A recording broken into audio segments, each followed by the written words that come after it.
Welcome back to EdExchange, our bi-weekly webinar series that hosts as a conversation to discuss ideas in teaching, learning, and education. As it is a conversation, I would love for you to comment in the comment section with any other comments or thoughts that you have so that we can connect together and that we can learn. I'm your host, Shelby Denman, and we have a brand new webinar to start today. Today we're talking about making the most of your time. Last week's webinar was about addressing teacher stress and anxiety. And one of the things that we have addressed in that webinar was that there's only so much time, and that's a huge stressor for teachers to get everything done. And so today we want to build on that concept and continue on with how can you make the most of the time that you have. If you did not check out last week's webinar, we would love for you to check that out. It is in this YouTube channel, and you can check out Addressing Teacher Stress and Anxiety with our guest host, Kyla Albright. So like I said, my name is Shelby, and if you know me from work, you know me personally. At work, you probably think that I'm pretty professional, organized, efficient. That's what I'm known for often. But the truth is, I am a naturally unorganized and honestly a little all over the place kind of person. It is true, some people at work do tend to find that surprising. But I am your typical middle child who is very carefree and would probably lose my keys if my husband wasn't there to help me find them in the mornings. And my glasses. There have been several times I'm like, I can't even see to find my glasses. Where are they? Here's what I have done though. In the course of my career, I have worked really hard to find systems and structures that make me be successful at work.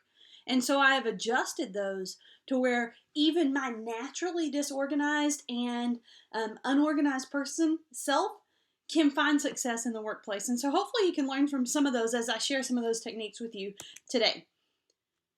This is me about my third year of teaching. It's not a great look on me, and that's a very stressed out Shelby, who is finishing grading all of these papers the night before school grades are due. So this was probably 6 weeks worth of papers. And sadly, this wasn't my first year of teaching.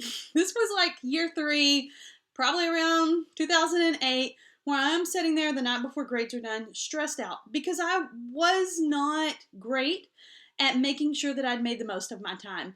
And so what I want is for you to have a better work-life balance than I did at that point. So an adequate work-life balance significantly reduces stress. And what I want to do is I want us to find that balance and hopefully find that balance together so that you can be less stressed than the Shelby we just saw in that picture, because I'm telling you right now, that is not me anymore. I have grown from that. And hopefully if that's you right now, that gives you a little bit of hope that you can grow from that too. So here's some tips and here's some strategies to help you make the most of the time that you have. The first one is get organized. So Benjamin Franklin says, everything has a place and everything in its place. And this is a quote that we often hear maybe in a kindergarten classroom as they're cleaning up, but it's true.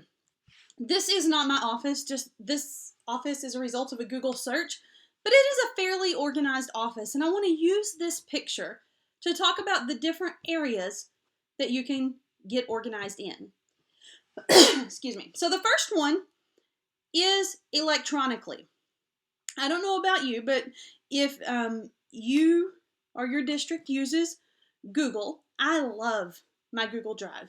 It is where I have everything. I keep everything. I operate out of that drive. I operate out of my email consistently, but it is very easy for those platforms to become disorganized, and it is hard for you to find the documents that you need. So right now, this webinar is being hosted in September. September is a time of year where you have started the new school year and you've probably been shared a lot of new documents. And if you have not taken the time to sit down and organize all of those documents that have been shared with you, all of the hundreds of emails, especially right now in virtual learning that have come through, I would encourage you take some time, whether it be a couple hours on a Saturday, whether it be an hour before school one morning, maybe for a week if it takes you that long, get it organized. What are some folders that I most consistently need to go to? And what would make sense in my mind for where I would naturally tend to go to them? For me, as a learning specialist, I have dual roles. So I do some district responsibilities, I do some instructional coaching, I do some professional development. For me, that makes sense for my Google Drive to have files organized as these are for instructional coaching, these are for professional development. And where I tend to naturally go to look for them, that's where I try to put the documents that align in each of those areas. Sometimes I have to readjust because where I saved them doesn't make sense to me a couple weeks later whenever I'm trying to find them. And so find a system that works for you and get those files organized. You will save so much time every day when you're logging in to find stuff if you're not having to search for it and look for it and where did I put that and what was that called. Once you get that system in place, maintain that system. Just like in your classroom, if you have a lot of paper stacked on your desk, you might take some time to go file those away in a file cabinet. I would encourage you, if you're getting a lot of documents shared or creating documents, take some time each day to file those documents where they go electronically. And it will make all the difference for you whenever you're going to work on any of your planning or preparing or working for your school stuff. The next place is like your actual physical space. So in this office on here, these are just some folders that they have stacked some things. You know where you need your physical space to be. I know for my day-to-day job, what I need my physical space to be organized in. I started a new position this year, not a new position, really just a temporary job that I'm working with in my normal job, where we're helping to create some virtual content. And so after I started that, I realized I have all of this shared reading and interactive read aloud and social studies and phonics stuff stacked everywhere. And I need a system where I'm not having to go through the stacks constantly to get what I need, because this is wasting my time. And so I got some bins similar to these, and I stacked them. In this bin, it has phonics, and in this bin, it has shared reading. And I have my books, and then I have a bin for where things that are ready for me to record, I have them there. That system might not work for you, and I'm not saying that it does, but what I am saying is take some time to organize your physical space where the materials that you need are easily accessible, and they're in a place that you can work and that you can remember where they go. That is going to help you tremendously as you're moving forward and continuing to plan and save time. Knowing where something goes and putting it back there is a huge time saver. And then on the side we have, so it's a bulletin board here. Things that you need easy access to all the time, I would suggest hang those up at iView, and that's a pretty simple thing that I think we've all heard pretty early in our careers. But I know if there's a call list that I'm constantly calling numbers off that list, it's good for that to be up there. I know during RTI season when I'm working with students who were tracking RTI documentation, I'm working with teachers to have that documentation, I need to know the steps of RTI and I need to know them quickly. I hang that documentation up on a bulletin board to where I can easily see it and access it so that it's easier for me. Know what you need to be able to get to quickly and whether you need to hang it up. Also, sometimes I hang those things on there that I know I need to follow up on. So maybe it's a reimbursement that I've submitted. I don't want to forget about that. I don't really have a real folder for that. I'm going to hang it up there until it's taken care of, and that is something less I have to control in my mind or remember. I can see it there as a visual reminder. So get your space organized. That's the very first time-saving tip. That's electronically, and that's the physical environment. Then I would encourage you to reflect and adjust. So I want to tell you a quick story. Several years ago, I was an assistant principal, and the assistant principal before me was phenomenal. She was a mentor to me. She was very influential in my career, and she was very good at her job. So I inherited the systems that she followed, and she was great, so I just followed them. They're great systems. We had to track documentation of discipline and phone calls and things of that nature. What I realized about 6 weeks into my job was that the system that worked for her did not work for me. It didn't make sense. I was constantly having to go through things. And so one evening I spent some time, a couple hours, and reorganized the office. I reorganized how to file things. I reorganized what goes on my desk, what I clip together, how I'm going to have a system to follow it. And that made a huge difference in my efficiency at work and my ability to maintain the job expectations that I had. Her system was not a bad system. It was a great system. It didn't work for the way my mind worked. And so I had to reflect on what I was doing and how I was organized and adjust that to become more efficient for myself. And even now, I still do that. Sometimes I've created a system for me, but the demands of my job changed, and I need to reflect and adjust repeatedly so that I can be the most efficient for me. And so I would encourage you that even once you get a system, spend some time periodically reflecting and adjusting and making the changes that are going to help you become as efficient as you need to be. The next step is to create a work environment that works for you. So this quote is, "Action is the foundational key to all success," by Picasso. So do something that creates a workstation that works for you. That could be the way your desk is organized, the lighting in the room, the music, the work area. I know for me, I like people. I'm social.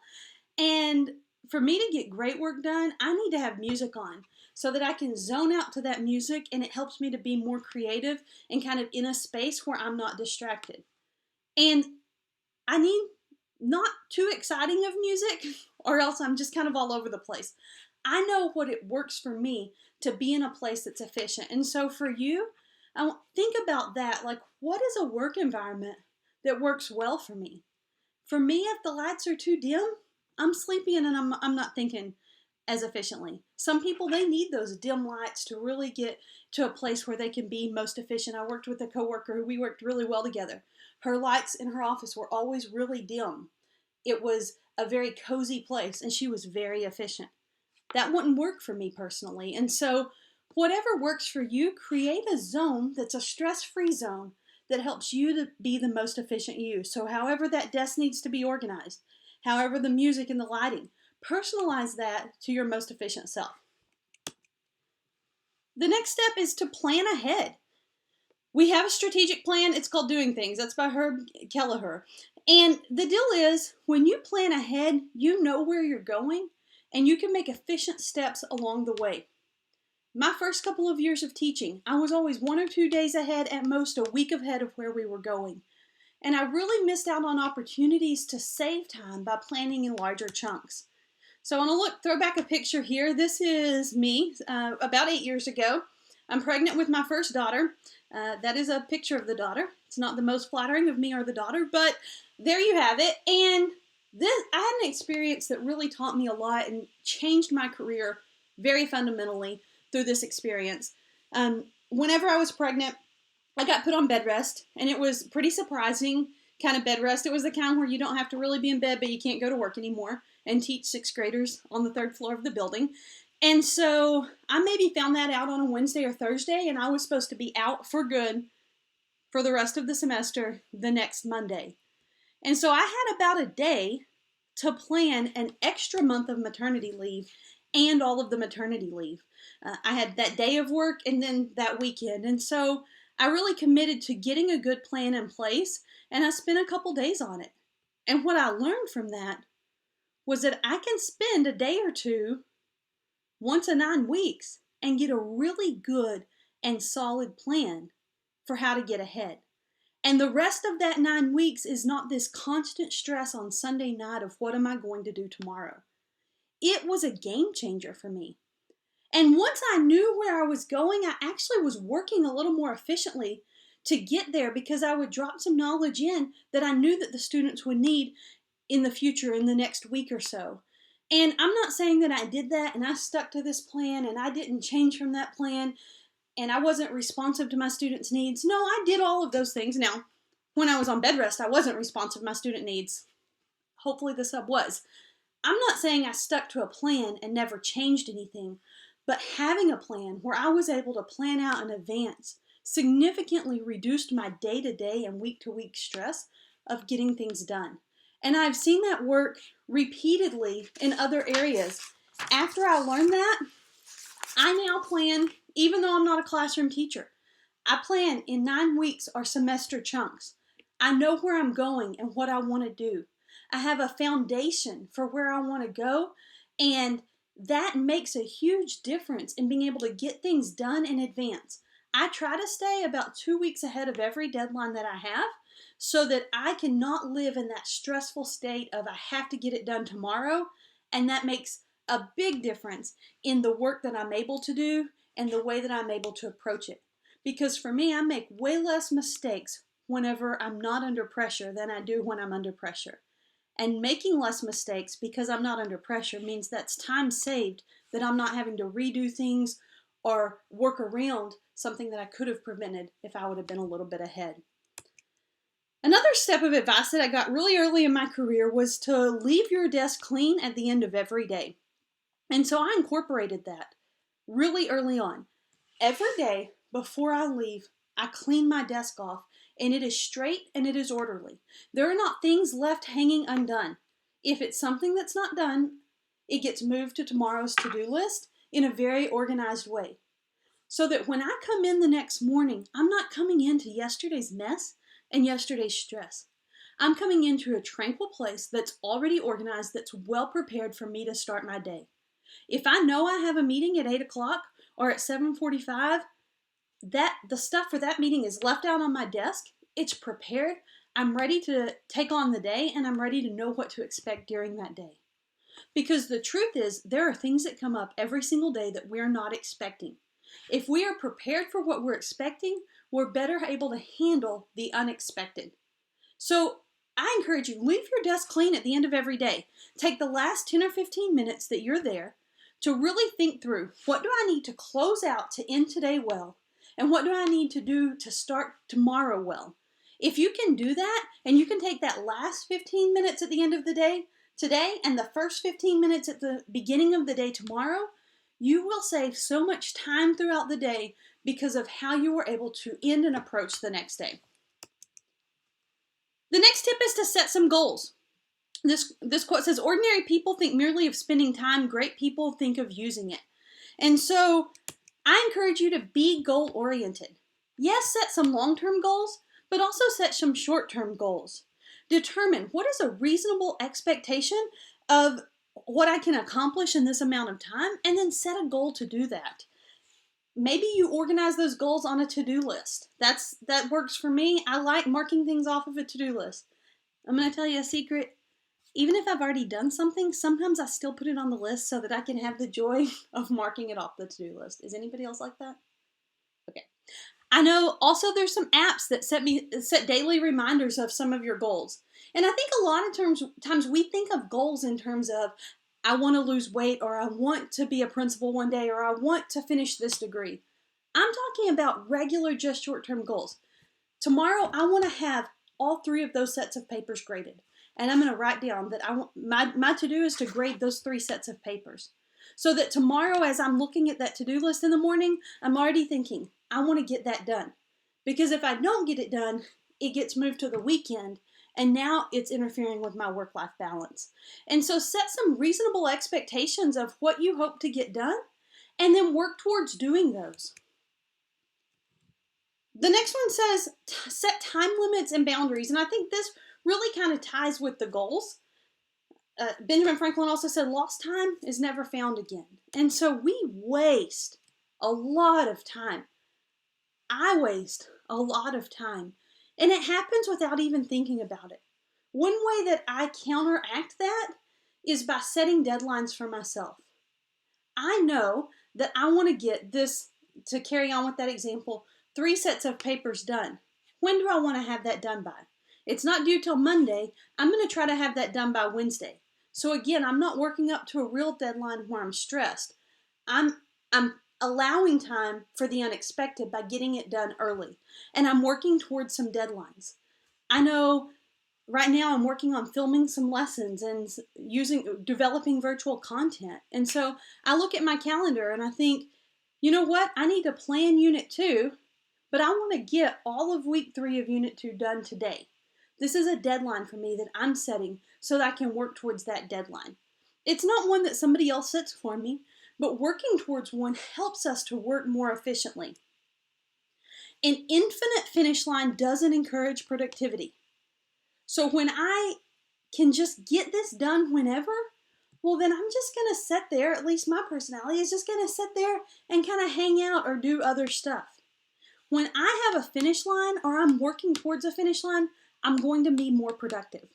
For a while I was running, and any runners out there, I'm not currently running, I probably should be, but any runners out there, every time I try to beat last time's time.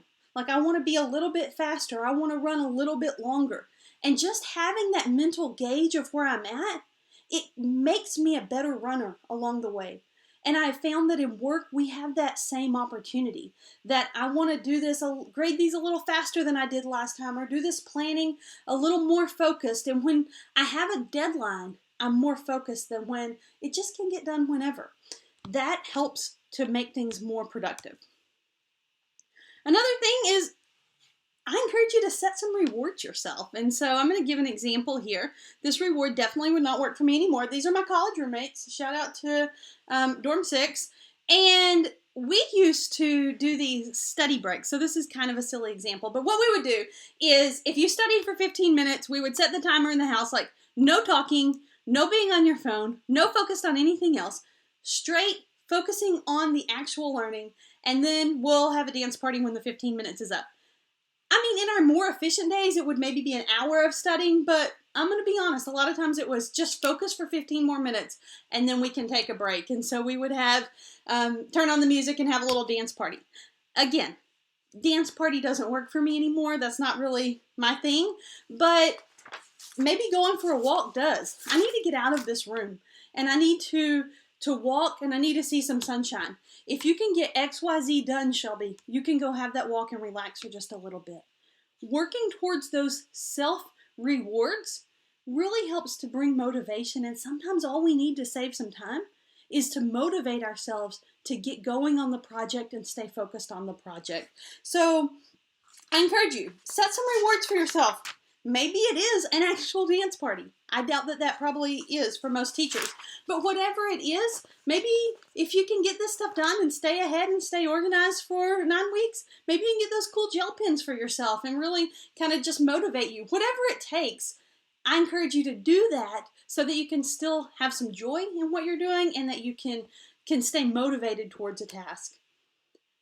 So again, these are just a few tips that I have found to be effective in saving time, and that as I've worked with other teachers, I've picked up some of those along the way, and they're not all just my ideas, but things that I've seen from working with others that I've incorporated into my day-to-day task. I would love for you to comment and add to the conversation. What do you do to save time so that you can have a strong and successful work-life balance? Because essentially that is what is needed. Right now, educators are working harder than ever before so that we can be more effective than ever before. But at that pace, the tendency is to burn out. And we can't do that because kids depend on what we're doing.